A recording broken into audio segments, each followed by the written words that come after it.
A serial killer so dangerous he had to stand trial inside a steel cage and ultimately faced a firing squad. Andrei Chikatilo, widely known as the Butcher of Rostov, terrorized the Soviet Union for more than 10 years, ending 52 lives and leaving the country shaken. To most who knew him, he seemed like a plain, forgettable older man, a gray-haired grandfather with nothing remarkable about him. But behind that facade was one of the deadliest murderers the world has ever seen. When his crimes finally caught up with him, authorities treated him as such a threat that he was presented to the court locked inside a metal cage. In 1992, he was officially convicted of 52 murders committed over a span of 12 years, though investigators long suspected the true toll was even higher. Chikatilo's origins were rooted in hardship.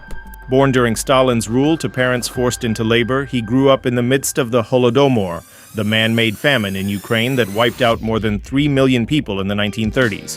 His childhood was filled with grim stories, including a chilling claim that his older brother, Stepan, had been abducted and eaten by starving neighbors. He later worked as a schoolteacher, but throughout his career he was repeatedly reprimanded for sexually and physically abusing students. Despite the complaints, he was never formally charged. Although married, psychologists would later conclude that Chikatilo had struggled with lifelong impotence. They linked it to a traumatic moment from his youth, witnessing his mother being attacked by a German soldier during the Nazi invasion.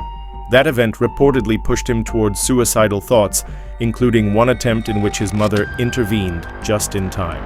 Poverty forced the two to share a bed, and his chronic bedwetting only led to more beatings and anger from her. His murder spree began in 1978, when he was 42. His first known victim was 9-year-old Yelena Zakotnova, whom he lured to an isolated shack he had secretly purchased. After that killing, he spiraled into violent fantasies involving women and children. He tried to suppress the urges and failed. For the next 6 years, he continued murdering, claiming at least 29 more victims, some as young as 9. Many were found with multiple stab wounds. At this point, investigators knew they were dealing with a serial killer, but the brutality of the crimes led to theories involving occult groups, illegal organ traders, or an escaped psychiatric patient. Few imagined the culprit would be a seemingly ordinary professional like Chikatilo. His first arrest came in 1984 after undercover officers saw him approaching young women in Rostov and touching them inappropriately. A search of his bag revealed a 20-centimeter knife, rope, and a jar of Vaseline. Records showed he was already being investigated for theft at work, so detectives considered the possibility he was their killer. But early DNA analysis, still primitive at the time, did not link him to the murders.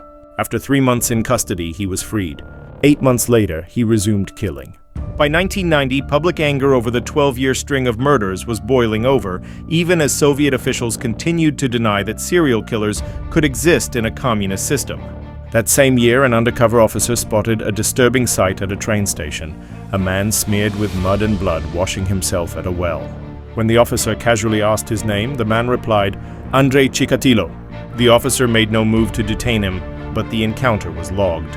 Days later, another body was found in nearby woods and investigators began connecting the dots.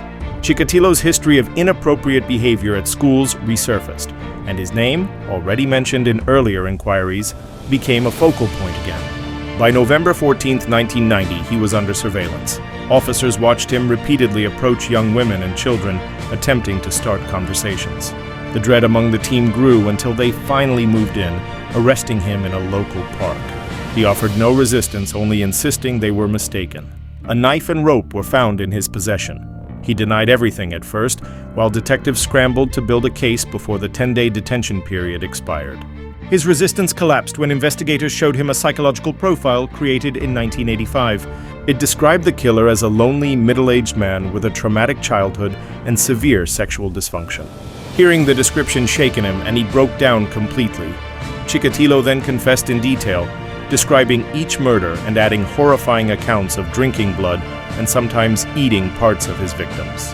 He was formally charged with 36 murders and soon admitted to 20 more, including earlier unsolved cases and the death of 9-year-old Yelena. His trial opened in April 1992. He was brought into court inside a steel cage to protect him from enraged relatives, and he repeatedly disrupted the proceedings with screams and bursts of singing. By October, the verdict was delivered: death. The judge stated plainly that it was the only sentence that he deserves. Chikatilo spent less than 2 years on death row before being executed with a single shot behind the ear on February 14, 1994. He was buried in an unmarked grave,